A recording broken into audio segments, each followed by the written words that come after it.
Alright, what is going on, people? Honest Content, back at it again. This week, they actually dropped an official Project Plus tier list. I had no idea they were going to do this. This is kind of out of left field, but I'm down for it. I'm down to talk about it. I'm down to kind of go over it. I released my own tier list a couple weeks back. This isn't me trying to, milk the tier list concept. They just happen to drop a official tier list now, so we're gonna just go over that. I haven't seen anyone really talk about it, or maybe there are, I haven't seen it, but I felt like this is something cool to talk about on the channel. Yeah, let's get right to it. Let's just get right into it. So here it is. Here's Project Plus official tier list version 4. So you guys are probably looking at this, and this actually seems pretty standard from what I've seen, at least the top tiers. This is probably, I think, the first tier list in a long time Wolf has not been number 1, so that's pretty big. Now Meta Knight is number 1, and Zero Suit Samus is an S tier, which I kind of saw that coming with just Malachi playing Zero Suit Samus all the time this year and just doing super well with the character. Kind of just out of nowhere as well, because Zero Suit Samus was probably A+, maybe before. But as some Project Plus characters, when they got nerfed, this allowed other characters to kind of rise up in the meta. And you'll notice this with a lot of characters that are on this roster. There's some characters that previously were considered mid-tier, and now they're an A tier or something like that. I think the fact that Wolf is 3rd now, I kind of saw it coming, because I think down the road, Wolf is a great character. He's so good. But he does have a lot of downsides, like being combo food. He is pretty heavy, but that also means he gets comboed pretty easily. And I also mentioned is if people figure out laser counterplay, that really affects the Wolf matchup a lot. I always stated that Wolf was a great character, but I just thought as the meta continued, he might drop a little bit, and that's kind of been happening. Now with Meta Knight, there's some people have been saying oh, Meta Knight shouldn't be the best because we don't have as much.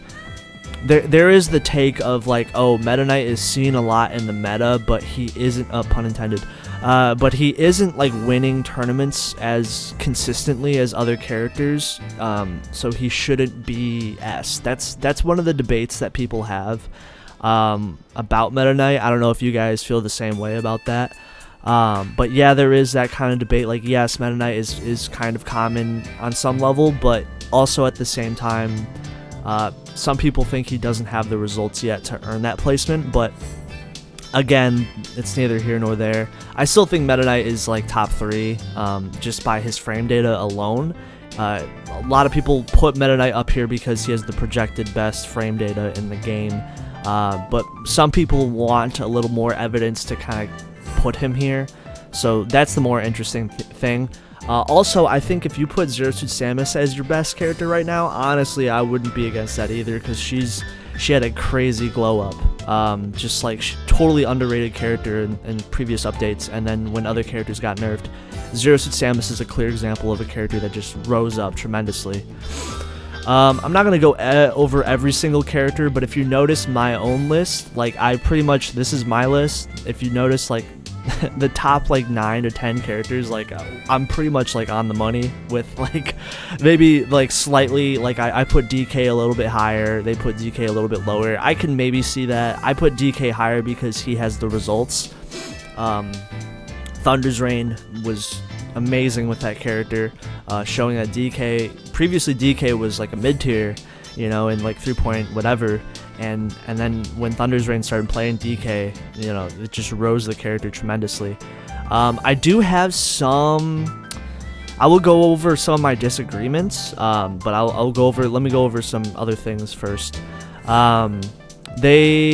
Knuckles is right here. Knuckles, this is his first tier list ever, so Knuckles is in the A tier. I think that's fair. He's really good right now. He feels like Ganondorf, but with more mobility. He feels like a heavy brawler character, but he doesn't have the same issues that those characters will normally have in their archetype, where they don't really have a lot of mobility. They have maybe a bad recovery, for example. Knuckles does not have that. Knuckles doesn't have that problem whatsoever. His mobility is actually really good. Although he doesn't have things like a projectile or whatever. And then let's see, going over other characters here, I kind of predicted Sheik being a little bit higher than Fox. Falcon's a little bit lower than what I would put, but again, Falcon's still a great character. I think Falcon is very common as well in the meta. So if I had to nitpick, maybe I'd put him like a couple spots, like I'd put him above Sheik, but that's just my opinion. Another big change is Ike is right here in the A tier, and I'm actually going to make a video on Ike. Ike, I think, was one of the most underrated characters, like, in PM, even, like, back in 3.6. I always thought Ike was a great character, even on paper, because he's very technical, and he hits like a truck. He doesn't have range issues at all. He's like one of the characters in the cast that actually like kind of excels in range, and I don't mean like projectile range, but like stage control and like his ability to kind of destroy characters that don't have good range. He's really good at that. Ike is tremendous at like stage control. He does really well also on stages that have like a wall, like Green Hill Zone, Wario Land. I always thought Ike was so underrated. He just wasn't represented a lot on like higher levels. Like he wasn't seen a lot in top 8s and stuff like that. But there were people playing Ike, of course, but like he just wasn't as common, I guess, to really push. He was like mid tier, I think he was like C or B or something. But he rose all the way to A, and that's great. I think I could even possibly. More people have to play him. This is me theory crafting. This is honest content theory crafting. He could maybe go to A+, like the bottom of A+. I could see that. But again, he has to have more results. He has to be played more. But he is getting played more right now. Like people have, like Pikmon have played him, or are maining him now. And the reason why Ike is here is partly because we'll go over this, but other characters were nerfed. That's partly why Ike is here. Is people have been switching to Ike. But I always thought Ike was a great character on paper. He hits super hard. He's actually like a hard-hitting character, but he's not tremendously slow. He is slow-ish, but he's not tremendously slow.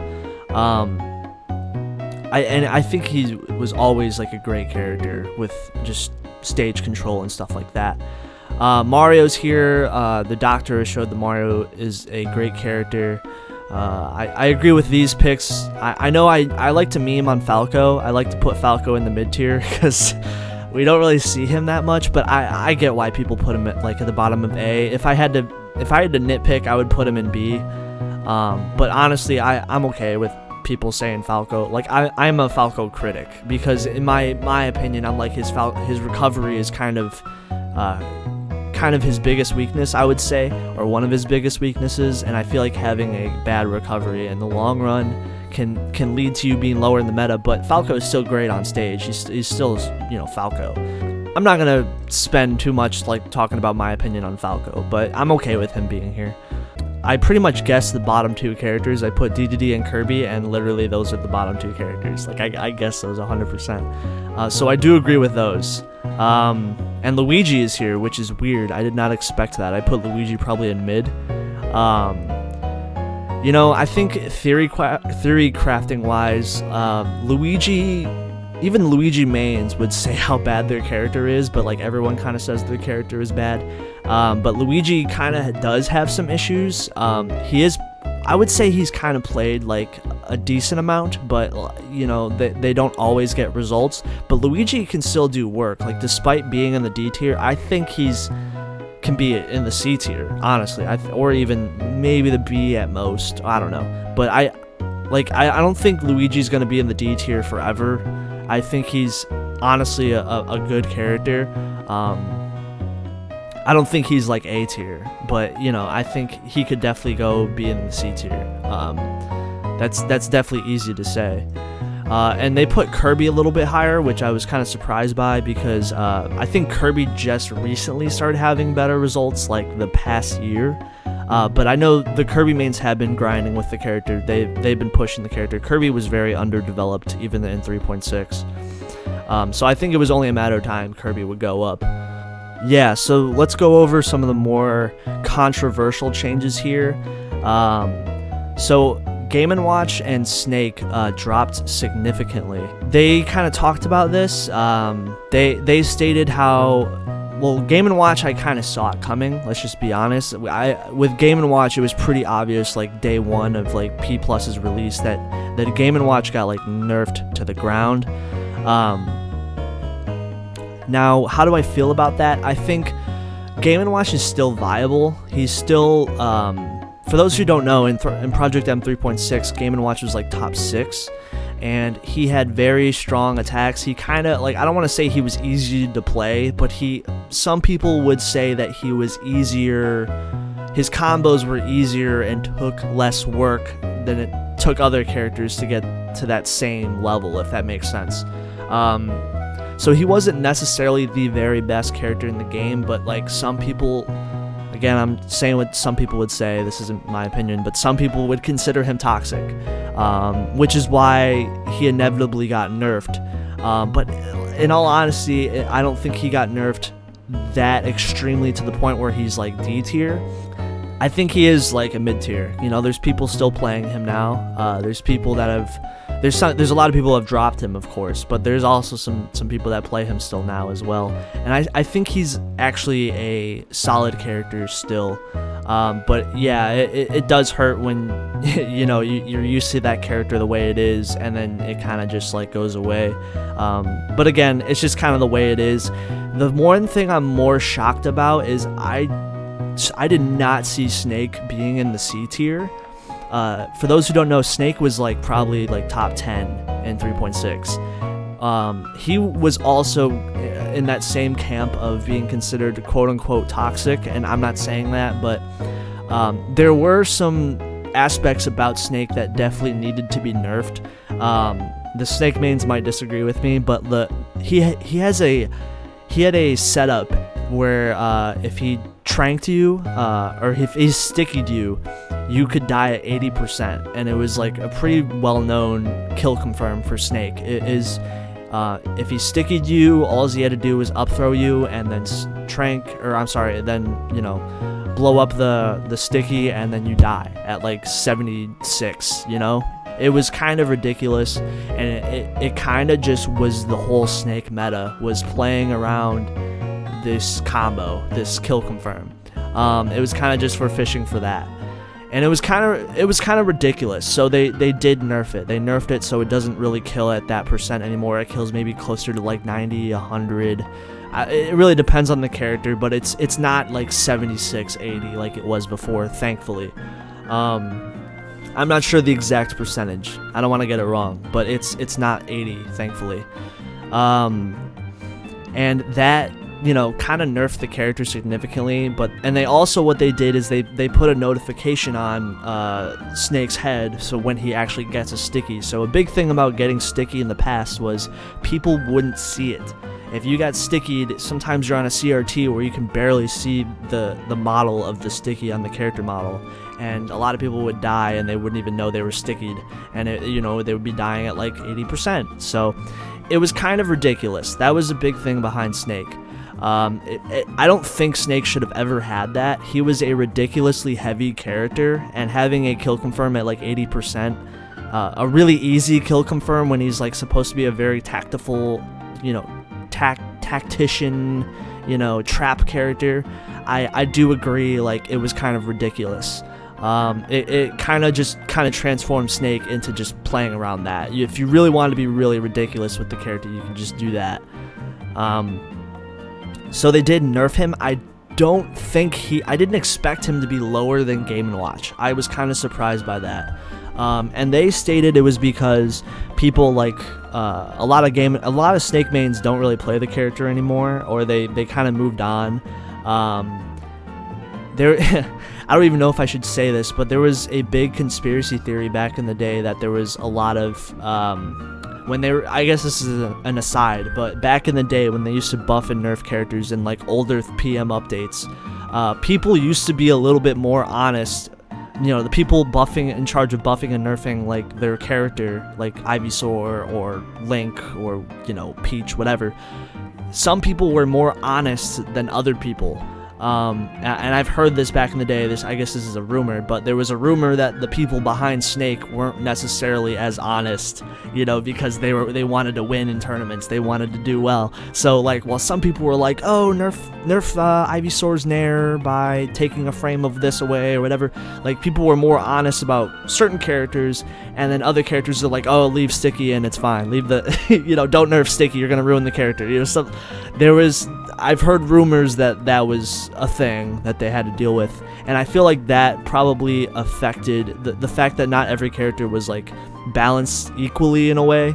At least in the earlier PM updates, it kind of affected some characters like long term, like probably Snake being one of them, and now led to him being inevitably nerfed in Project Plus.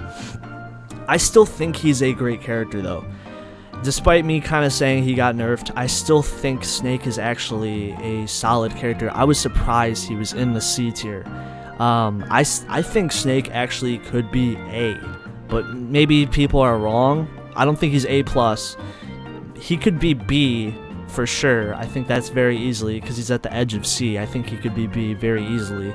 I think more people have to play him, and then I think he could easily go in B. But I think Snake in this form right now is still a good character. I know less people play him. Really the main person I think playing Snake still is like Flip, and he hasn't been performing as well. I think that's also a big reason.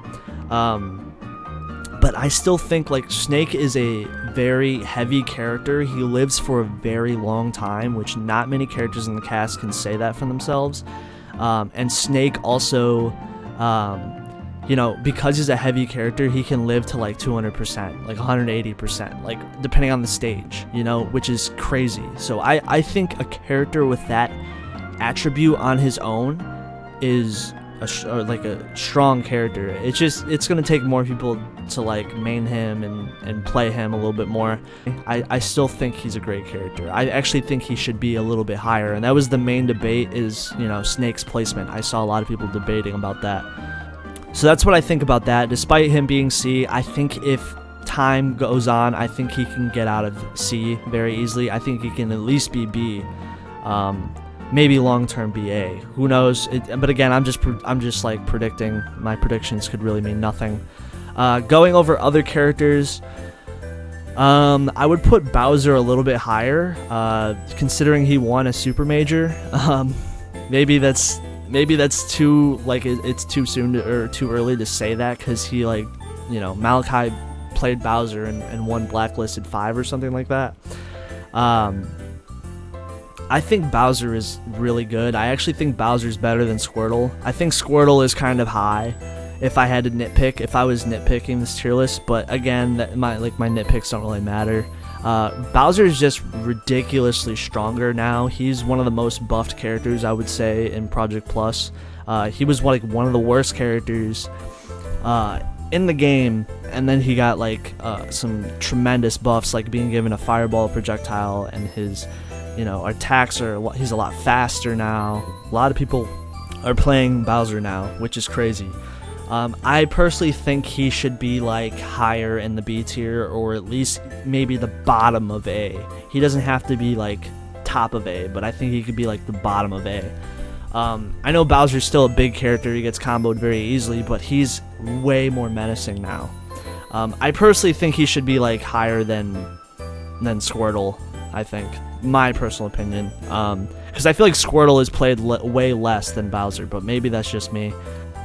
I don't know, I haven't seen a lot of Squirtles these days. It was kind of surprising to see Squirtle in the B tier, if you ask me. I thought Squirtle was going to be bottom of C, And I'm not saying Squirtle's a horrible character, but he's not really seen that much. He's not seen that often, so I was kind of surprised that he was even in the B tier. But hey, and also I guess other characters to go over, there's Samus, which I'm not really surprised by. Samus is a great character, but she does have a lot of faults, just with her character archetype of being kind of the slower but floaty character, projectile focused character. A big thing with this tier list is a lot of floaties have kind of dropped a little bit in the meta, and Samus is a floaty, so I guess it was only inevitable for that to happen. I guess other parting words that I can say, Ness is in the B tier. I was kind of surprised by that. I main Ness, so that was kind of surprising by me. I thought Ness was gonna be in the C tier, but Ness is played a lot, so that's the one boon to the characters. I think there's actually plenty of Ness mains, although he doesn't perform to the highest level every time, but he's actually a solid character. I was kind of surprised though he made the B tier. And also I guess other characters to note, Pit rose up because Pit was previously a really bad character as well. Pit rose up because Pit was buffed as well, along with Bowser. Let's see, yeah, Peach dropped a little bit as well, because I think she's played a lot less. Malachi hasn't really played the character nearly as much. Ice Climbers rose up. That only makes sense because there's a lot more Ice Climber mains now that actually go to top 8s with the character, so that's cool. The one thing, I guess my parting words is, it's seeming like we're getting to a point where we're starting to see a more solidified tier list. We're starting to understand, like, okay, if you look at my tier list, for example, like, I'm kind of in the same ballpark of what this tier list is kind of bringing. And that's showing that the community, we're kind of getting to a point where we're actually starting to realize, like, who are the actual really good characters, who are the characters that are, like, on the bottom, which again I guessed Puff and DDD, and that ended up being the truth as well. It's kind of interesting to see that, like, hey, this tier list and this game is so close, yet we're starting to understand, like, who is the best, quote unquote, who are the great characters, you know, who are the more mid characters, stuff like that.